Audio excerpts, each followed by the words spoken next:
The Hobbit. I am reading The Hobbit by J.R.R. Tolkien for the first time.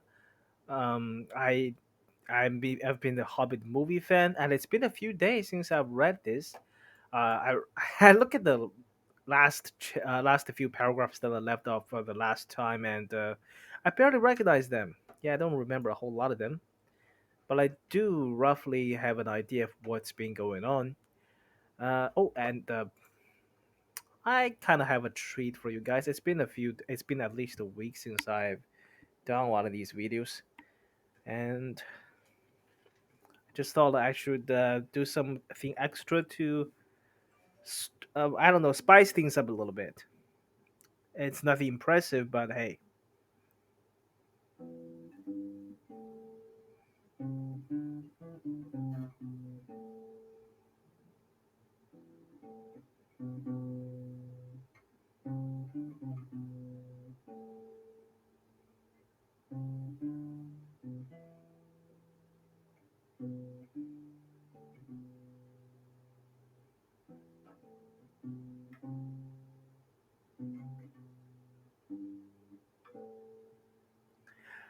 That's the Misty Mountain song from the movie.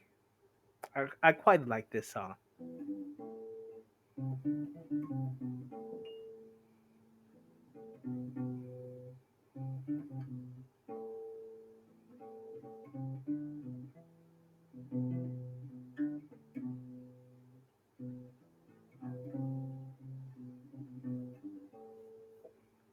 Okay, that's enough of that. I'm a lousy guitar player.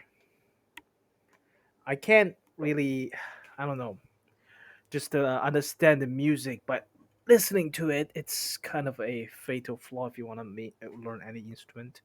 Of course, at the end of the day, I'm just kind of lazy about it. If I wanted to learn it better, I could. Where were we? Last time, recap.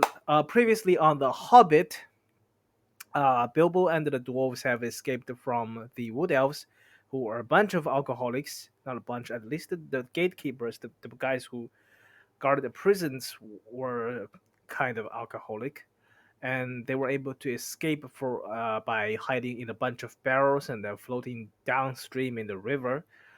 But they had reached the lake town, and I think by at the end of the last chapter, the dwarves are still hiding in the barrel, being brought into town, but Bilbo has escaped outside of the barrel.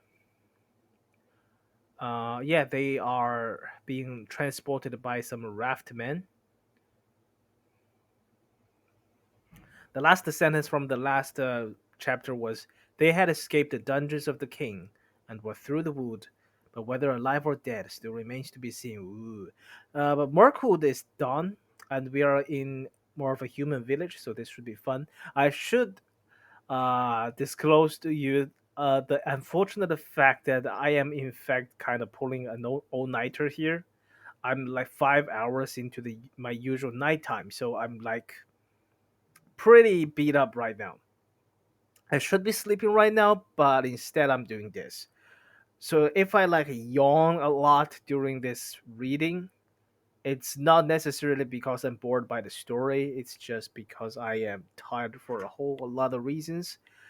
So be clear about that. And anyway, I guess this is as good time as any to begin chapter 10. A warm welcome. All right, here we go. I hope I can keep up. The day grew lighter and warmer as they floated along. After a while, the river rounded a steep. Should get this a little bit. Let me just adjust the camera a little bit. I'm just infinitely unsatisfied with this thing. After a while, the river rounded a steep shoulder of land that came down upon their left. Under its rocky feet, like an animal cliff, the deepest stream had flowed, lapping and bubbling. Oh, I forgot the library sound. Do you guys even like the library sound? I mean, I don't have a lot of feedback here, so I'm not sure. Maybe it's like the most annoying thing ever. If that is the case, you must let me know.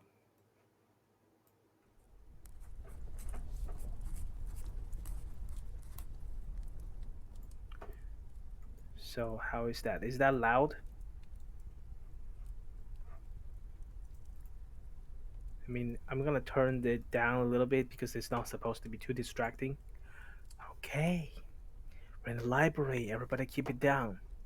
Well, I'll read aloud and do a kind of weird noises because that's what I do in library, and that's why I have almost never at library, even when I was at school.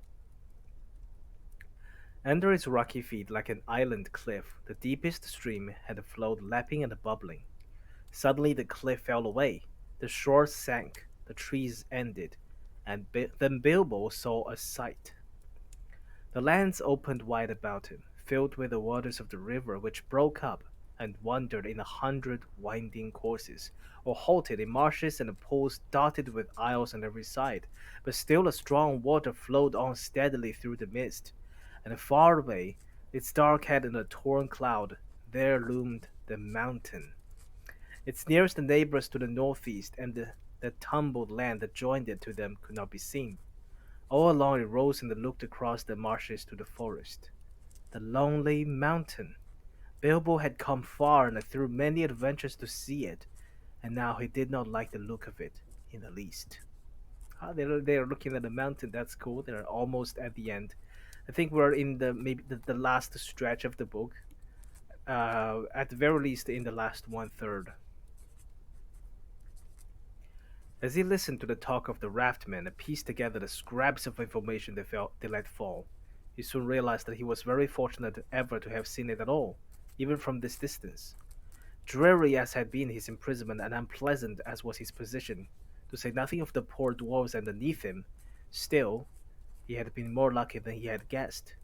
The talk was all of the trade that came and went on the waterways and the growth of the traffic on the river, as the roads out of the east towards Mirkwood vanished or fell into disuse, and of the bickerings of the lakemen and the wood elves about the upkeep of the forest river and the care of the banks. Those lands had changed much since the days when dwarves dwelt in the mountain, days which most people now remembered only as a very shadowy tradition. They had changed even in recent years, and since the last news that Gandalf had had of them.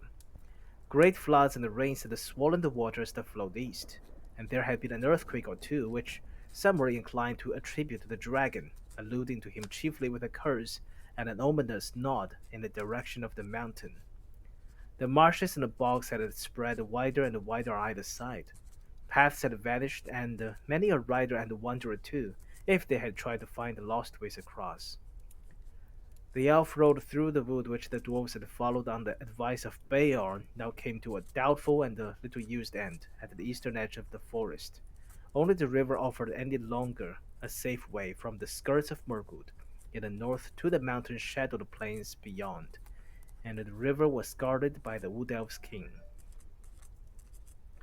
So you see, Bilbo had come in the end by the only road that was any good. It might have been some comfort to Mr. Baggins shivering on the barrows if he had known the news of this had reached the Gandalf far away and giving him real great anxiety, and that he was in fact finishing his other business which does not come into this tale, and getting ready to come in search of Thorin's company, but Bilbo did not know it. Gandalf's other business is not going to feature into the story. I mean, Tolkien kind of specifically said that, and the movie just decided to, you know what, we need extra story for to make it the whole trilogy, to make it a trilogy of really long movies, 3 hours each. It's tea again. Oh, I need those caffeine to get me going today.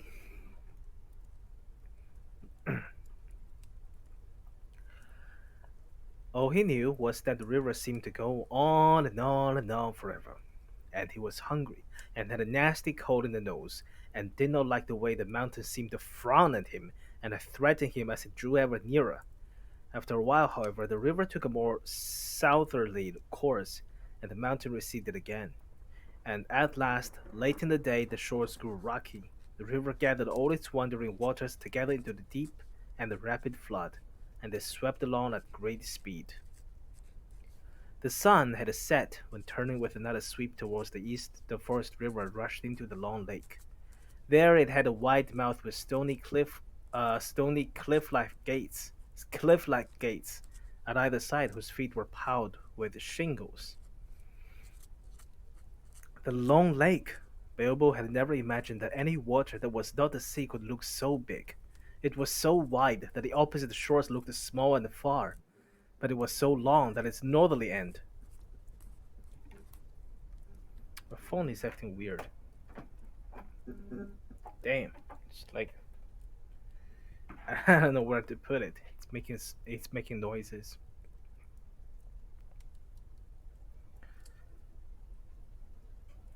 Uh, it was so wide that the opposite shores looked small and far, but it was so long that its northerly end, which pointed towards the mountain, could not be seen at all. Only from the map did Bilbo know that away up there, where the stars of the Wain were already twinkling, the running river came down into the lake from Dale, and with the forest river filled with deep waters, what must once have been a great deep rocky valley. At the southern end, the doubled waters poured out again over high waterfalls and ran away hurriedly to unknown lands. In the still evening air, the noise of the falls could be heard like a distant roar. I like the description here.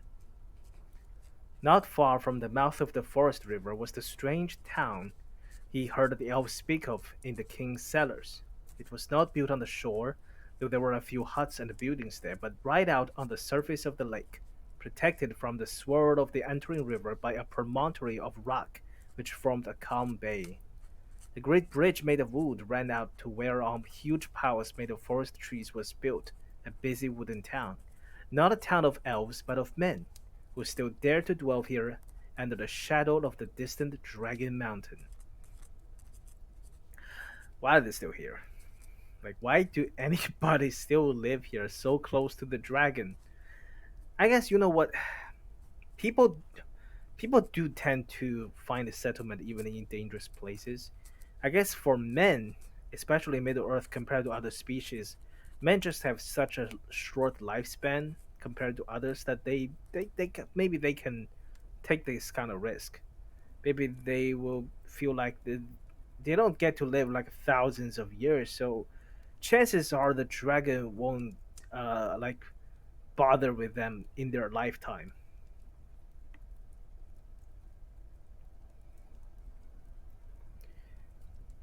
This they still they being the men, they still throve on the trade that came up the great river from the south and was carted past the falls to their town. But in the great days of old, when Dale in the north was rich and prosperous, they had been wealthy and powerful, and there had been fleets of boats on the waters, and some were filled with gold, and some with warriors in armor, and there had been wars and deeds which were now only a legend. The rotting piles of a greater town could still be seen along the shores when the water sank and dropped. That's depressing.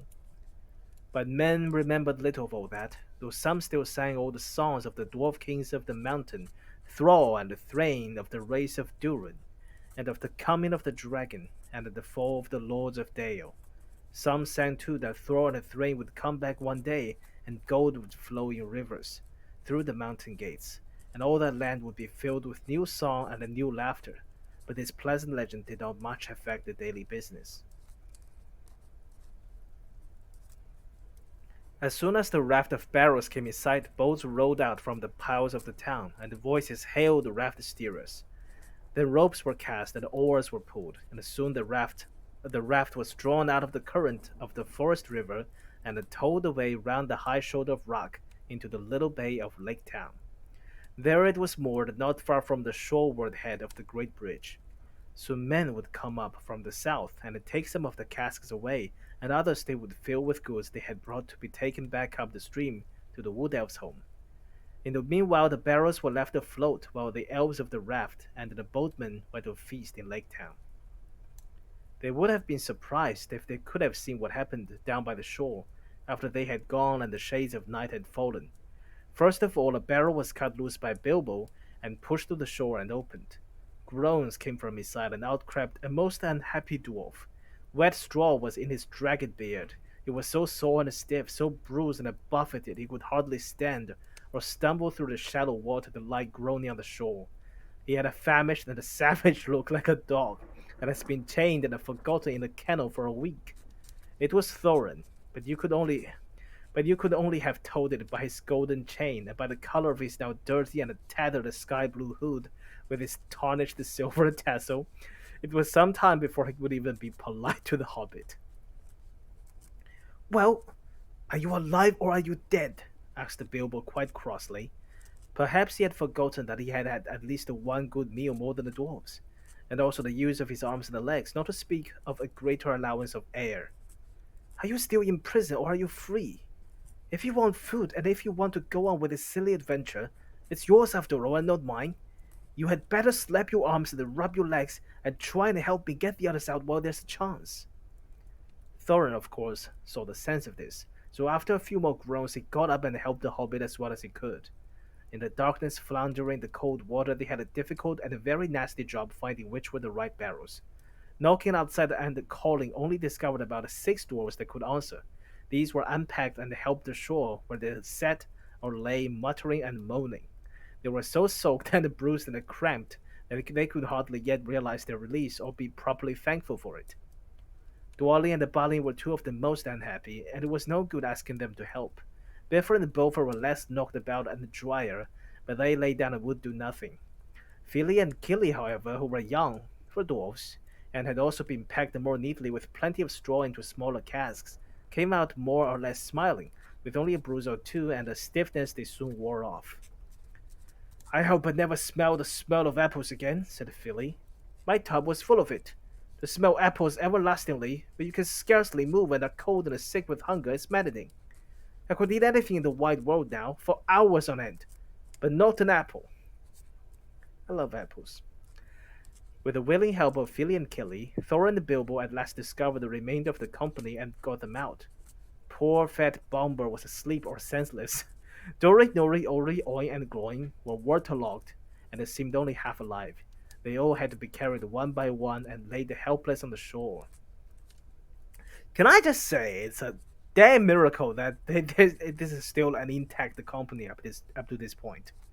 Like, nobody died, nobody went missing, nobody gave up. I mean, Gandalf left, but Gandalf was never, like, formerly a member of the company.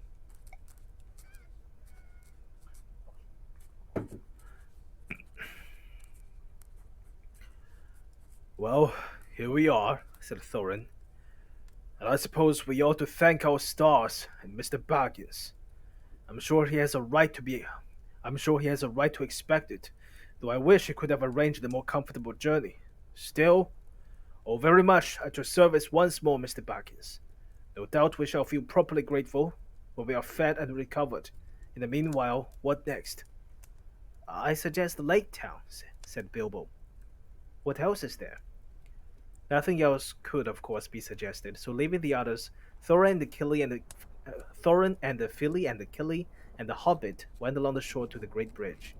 There were guards at the head of it, but they were not keeping very careful watch, for it was so long since there had been any real need. Except for occasional squabbles about the river tolls, they were friends with the Wood Elves. Other folk were far away, and some of the younger people in the town openly doubted the existence of any dragon in the mountain, and laughed at the greybeards and the gammers who said that they had seen him fly in the sky in their young days. That being so, it is not surprising that the guards were drinking and laughing by a fire in their hut, and did not hear the noise of the unpacking of the dwarves or the footsteps of the 4 scouts. Their astonishment was enormous when Thorin Oakenshield stepped in through the door. Who are you, and what do you want? They shouted, leaping to their feet and groping for weapons. Thorin, son of Thrain, son of Thrall, king under the mountain, said the dwarf in a loud voice, and he looked it, in spite of his torn clothes and the draggled hood. The gold gleamed down his neck and waist. His eyes were dark and deep. I have come back. I wish to see the master of your town. So they did. This is very different from the movie. They had to sneak into town in the movie, and they didn't announce themselves until they were caught stealing weapons. Then there was tremendous excitement. Some of the more foolish ran out of the hut as if they expected the mountain to go golden in the night, and all the waters of the lake turned yellow right away. The captain of the guard came forward. "And who are these?" he asked, pointing to Philly and Killian and Bilbo. "The sons of my Wait a second. "The sons of my father's daughter," answered Thorin. Father's daughter. You mean your nephews? "Philly and Killy of the race of Durin, and Mr. Buggins who has traveled with us out of the west." "If you come in peace, lay down your arms," said the captain. "We have none," said Thorin, and it was true enough. The knives had been taken from them by the wood elves, and the great sword Orcrist too. Bilbo had his short sword hidden as usual, but he said nothing about that. "We have no need of weapons. We return at last to our own as spoken of old. Nor could we fight against so many. Take us to your master." "He is at feast," said the captain. "Then all the more reason for taking us to him," burst in Philly, who was getting impatient at these solemnities. "We are worn and famished after our long road, and we have sick comrades. Now make haste and let us have no more words, or your master may have something to say to you." "Follow me, then," said the captain, and with 6 men about them, he led them over the bridge through the gates and into the marketplace of the town. This was a wide circle of quiet water surrounded by the tall piles on which were built the greater houses, and by long wooden quays with many steps and ladders going down the surface of the lake. From one great hall shone many lights, and there came the sound of many voices. They passed its doors and stood blinking in the light, looking at the long tables filled with folk. "I am Thorin, son of Thrain, son of Thrall, king under the mountain. I return!" cried Thorin, the loud voice from the door, before the captain could say anything. All leapt to their feet. The master of the town sprang from his great chair, but none rose in greater surprise than the raftmen of the elves, who were sitting at the lower end of the hall. Pressing forward before the master's table, they cried, "These are prisoners of our king that have escaped, wandering vagabond dwarves that could not give any good account of themselves, sneaking through the woods and molesting our people." "Is it true?" asked the master. As a matter of fact, he thought it far more likely than the return of King under the mountain, if any such person had ever existed. "It is true that we were wrongfully waylaid by the elven king and imprisoned without cause as we journeyed back to our own land," answered Thorin. "But lock nor bar may hinder the homecoming spoken of old. Nor is this town in the Wood Elf's realm. I speak to the master of the town of the men of the lake, not to the raftmen of the king." Then the master hesitated and looked from one to the other. The elven king was very powerful in those parts, and the master wished for no enmity with him, nor did he think much of old songs, giving his mind to trade and tolls, to cargoes and gold, to which habit he owed his position. Others were of different mind, however, and quickly the matter was settled without him. The news that spread from the doors of the hall like fire through all the town. People were shouting inside the hall and outside it. The quays were thronged with hurrying feet. Some began to sing snatches of old songs concerning the return of the king under the mountain. Return of the king. But under the mountain, not that one. That it was Thrall's grandson, not Thrall himself, that had come back did not bother them at all. Others took up the song, and they rolled loud and high over the lake. Oh my god, a song. Ooh, this is bad. You know what? I feel musical today. So how about a pop song for a change? Which I have no idea how to sing, but you know the 4 chords that every pop song follows to? Maybe we should just try that.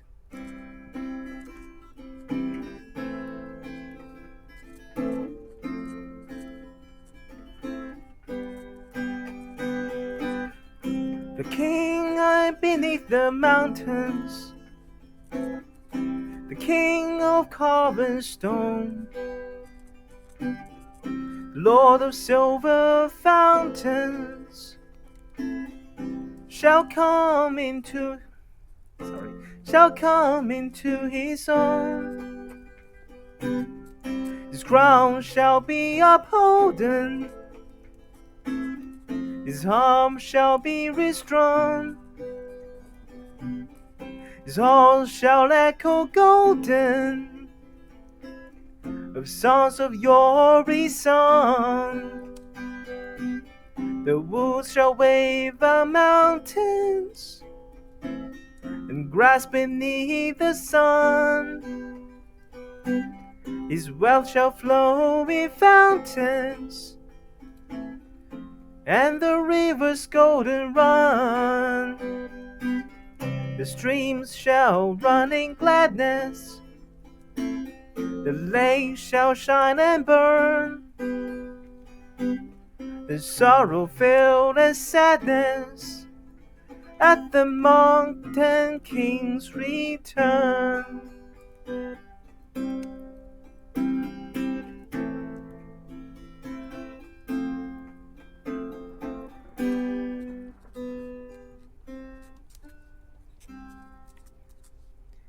Well, they just happen to have a very advanced form of music. It is the town of men, after all.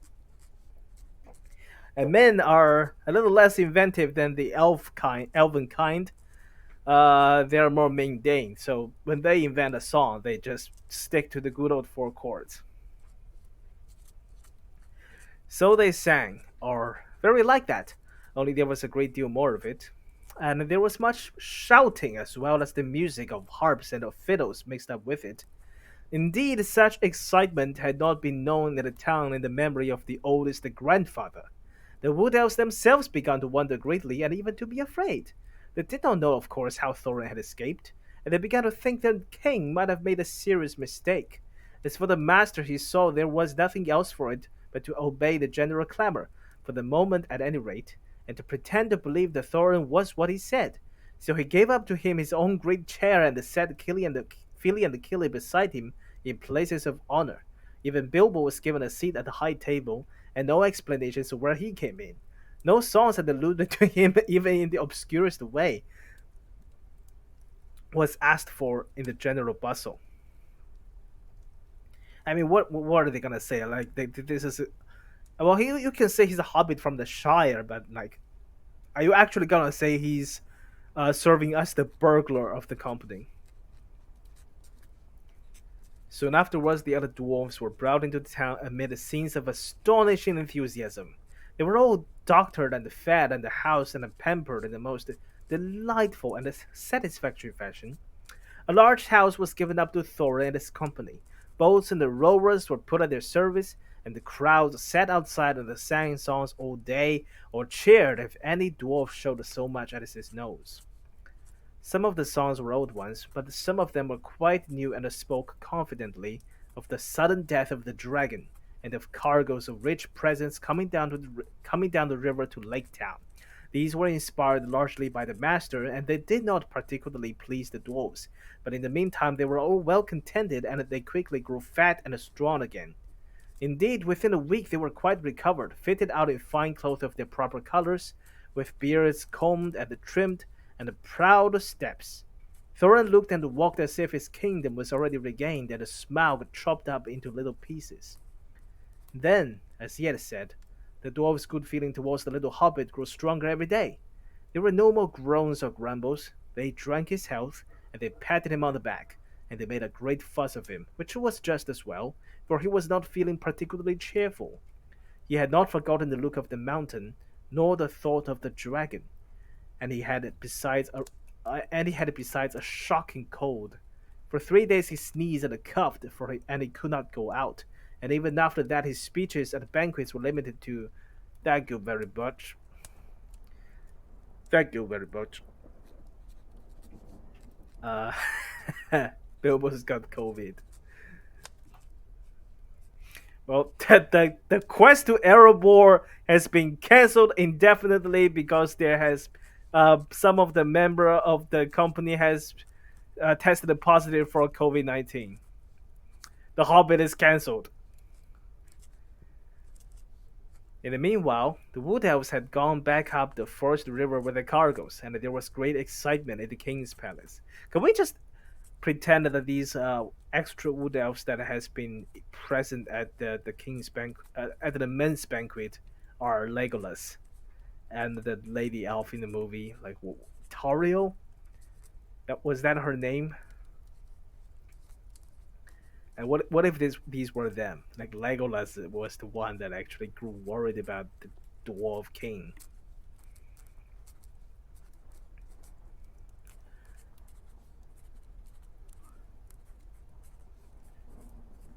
Where were I? Where was I? The elves, and there was great excitement in the king's palace.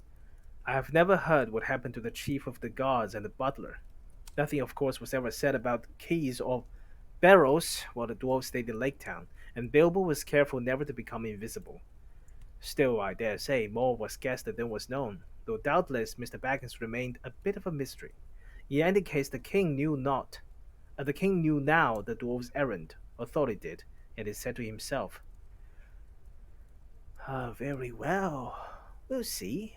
No treasure will come back through Mirkwood without my having something to say in the matter, but I expect they will all come to a bad end, and serve them right." He at any rate did not believe in dwarves fighting and killing dragons like Smaug, and he strongly suspected they attempted a burglary or something like it, which shows he was a wise elf and wiser than the men of the town, though not quite right, as we shall see in the end. He sent out his spies about the shores of the lake and as far northward towards the mountain as they would go, and waited. At the end of a fortnight, Thorin began to think of departure. While the enthusiasm still lasted in the town was the time to get help. It would not do to let everything cool down with delay, so he spoke to the master and his counselors and said that soon he and his company must go on towards the mountain. Then for the first time the master was surprised and a little frightened, and he wondered if Thorin was after all really a descendant of the old kings. Yet he never thought that the dwarves would actually dare to approach Smaug and believe they were frauds who would sooner or later be discovered and be turned out. He was wrong.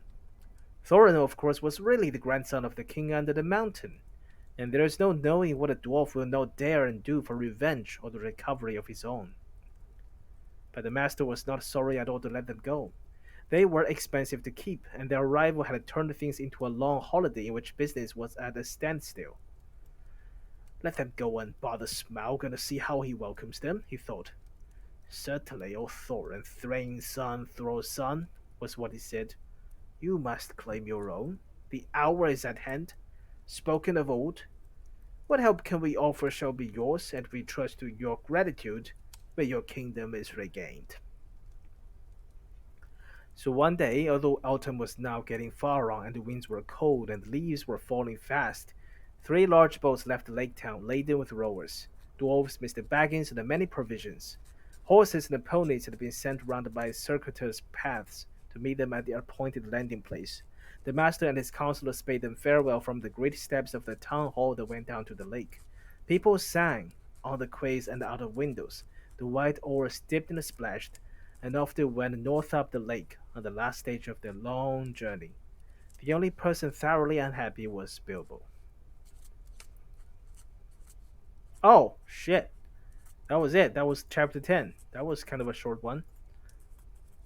I guess we go on then. So they didn't stay in Lake Town nearly as long as they did in the movie. There was like a lot more going on in the movie, and I guess this is you gotta see how the movie managed to stretch this little chapter into like an hour of content. They had to introduce like Bard.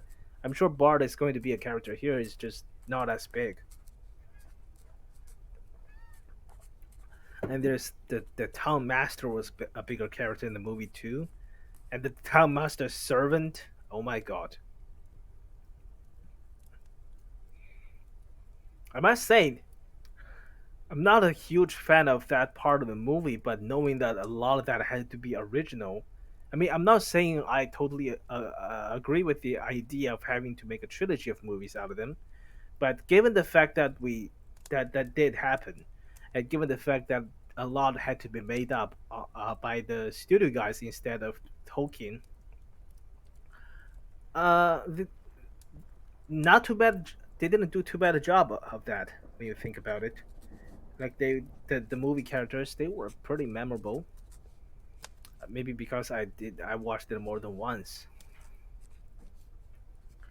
So okay, the dwarves, Bilbo. Well, they also didn't split up like they did in the movie. Like all of them were on this journey. They didn't have that kind of bullshit scenario where like After this long and arduous journey, finally they get to go to the mountain, and like four dwarves had to stay behind. All of them are departing from the mountain. We're actually about to meet Smaug.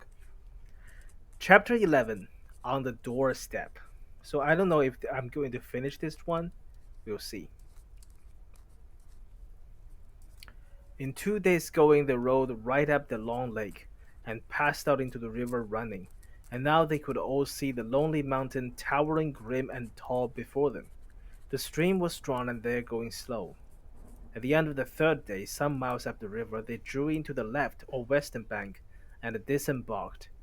Here they were joined by the horses with other provisions and the necessaries, and the ponies for their own use that had been sent to meet them.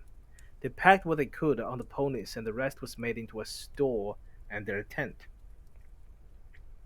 But none of the men of the town would stay with them even for the night, so near the shadow of the mountain.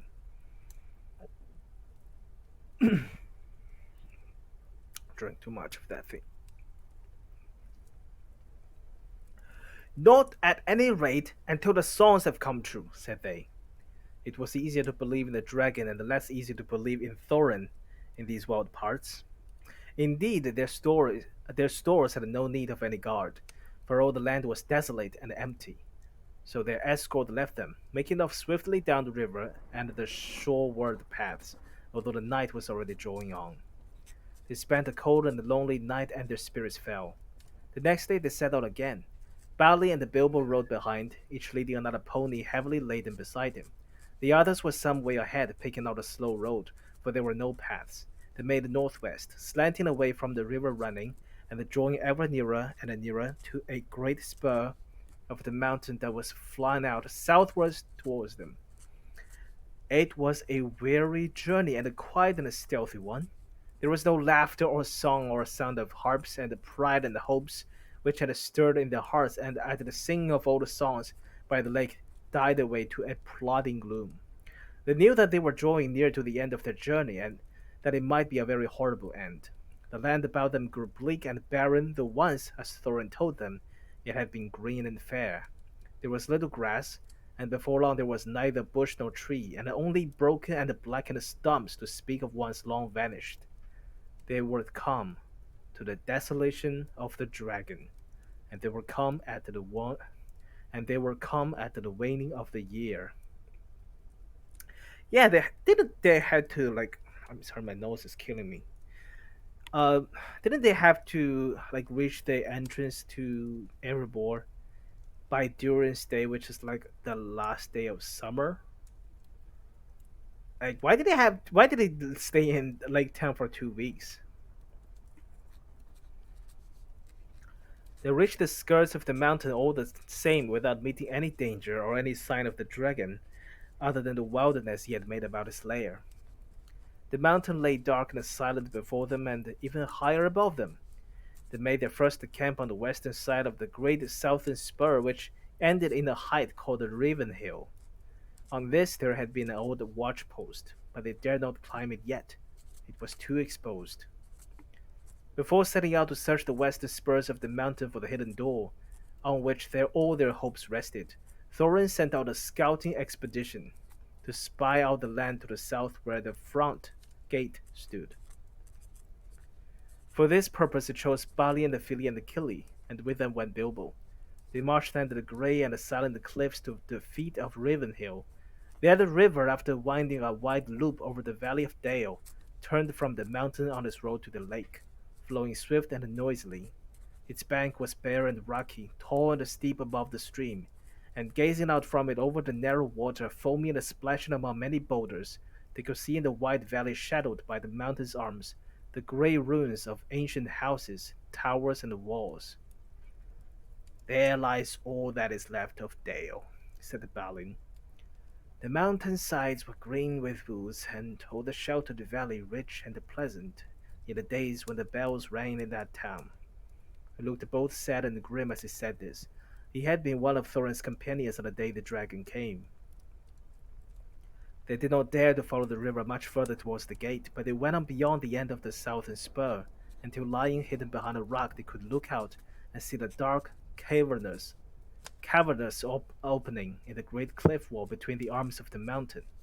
Out of it the waters of the running river sprang, and out of it too there came a stream and a dark smoke. Nothing moved in the waste, save the vapor and the water, and every now and again a black and ominous growl. The only sound was the sound of the stony water, and every now and again the harsh croak of a bird. Balin shuddered. "Let us return," he said. "We can do no good here, and I don't like these dark birds. They look like spice of evil." You never trust a bird in Middle Earth. Birds are assholes. "The dragon is still alive and in the halls under the mountain, then. Or I imagine so from the smoke," said the hobbit. "That does not prove it," said Balin, "though I don't doubt you are right. And he might be gone away some time, or he might be lying out on the mountainside keeping watch. And still I expect the smokes and the steams would come out of the gates. All the halls within must be filled with his foul reek." With such gloomy thoughts, followed ever by croaking crows above them, they made their weary way back to the camp. Only in June they had been guests in the fair house of Elrond, and though autumn was now crawling towards winter, that pleasant time now seemed years ago. They were alone in the perilous waste without hope of further help. They were at the end of their journey, but as far as ever it seemed from the end of their quest. None of them had much spirit left. Okay, so Durin's Day is supposed to be the end of autumn, not summer, because they're about at autumn end now. Now, strange to say, Mr. Baggins had more than the others. He would often borrow Thorin's map and gaze at it, pondering over the runes and the message of the moon letters Elrond had read. It was he that made the dwarves begin the dangerous search on the western slopes for the secret door. They moved the camp then to a long valley, narrower than the great dale in the south, where the gates of the river stood, and walled with lower spurs of the mountain. Bilbo had really has to do everything, doesn't he? He's really carrying this whole thing. Two of these were thrust forward west from the main mass, in long, steep-sided ridges that fell ever downwards towards the plain. On this western side there were fewer signs of the dragon's marauding feet, and there was some grass for the ponies. From this western camp, shadowed all day by cliff and wall until the sun began to sink towards the forest, day by day they toiled, in parties searching for paths up the mountainside. If the map was true, somewhere high above the cliff at the valley's head must stand the secret door. Day by day they came back to their camp without success. But at last, unexpectedly, they found what they were seeking. Fili and Killy and the Hobbit went back one day down the valley and scrambled among the tumbled rocks at the southern corner. About midday, creeping behind a great stone that stood along like a pillar, Bilbo came out what looked like rough steps going upwards. Following these excitedly, he and the dwarfs found the traces of a narrow track, often lost, often rediscovered, that wandered onto the top of the southern ridge and brought them at last to a still narrower ledge, which turned north across the face of the mountain. Looking down, they saw that they were at the top of the cliff at the valley's head and were gazing down on their own camp below. That's scary. Silently clinging to the rocky wall on the right, they went in single file along the ledge, till the wall opened and it turned into a little steep-walled bay, grassy-floored, still and quiet. Its entrance, which they had found, could not be seen from below because of the overhang of the cliff, nor from further off because it was so small that it looked like a dark crack and no more. It was not a cave and was open to the sky above, but at its inner end a flat wall rose up, that in the lower part, close to the ground, was as smooth and upright as mason's work, but without a joint or crevice to be seen. No sign was there of post or lintel or threshold, nor any sign of bar or bolt or keyhole, yet they did not doubt that they had found the door at last. They beat on it, then thrust and pushed at it. They implored it to move. They spoke fragments of broken spells of opening. Alohomora! And nothing stirred. At last, tired out, they rested on the grass at his feet, and then at evening began their long climb down. There was excitement in the camp that night. In the morning they prepared to move once more, only Bolford and Bomber were left behind to guard the ponies and the such stores as they had brought with them from the river. The others went down the valley and up the newly found path, and so to the narrow ledge. Along this they could carry no bundles or packs, so narrow and breathless was it, with a fall of 150 feet beside them onto the sharp rocks below. But each of them took a good coil of rope with wound tied about his waist, and so at last without mishap they reached the little grassy bay. There they made their third camp, hauling up what they needed from below with their ropes. Down the same way they were able occasionally to lower one of the more active dwarves, such as Killy, to exchange such news as there was, or to take a share in the guard below, while Bofer was hauled up to the higher camp. Bomber would not come up either the rope or the path. God damn it, Bomber. But he would be kind of difficult to transport anyway.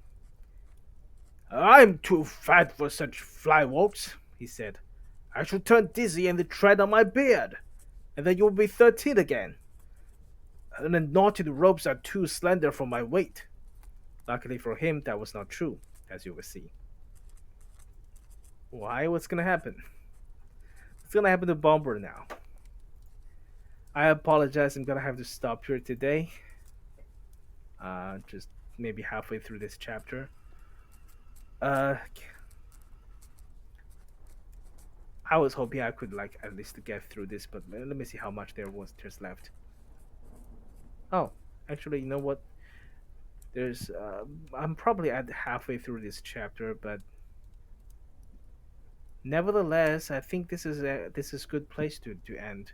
They're about to find a hidden door, and they're gonna go in. So next time we are actually going to enter Erebor. We're actually maybe going to see Smaug. That's something great to look forward to. And thanks for watching, I guess.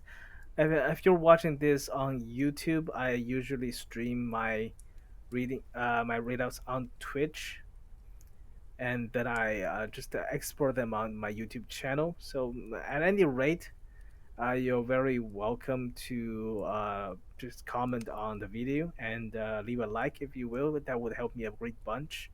I am just craving for any kind of feedback right now. Just let me know how you like these videos, how you like the reading, do you like the background noise, the library noise, or just any kind of suggestion, critique, whatever. Just or pop up to say hi.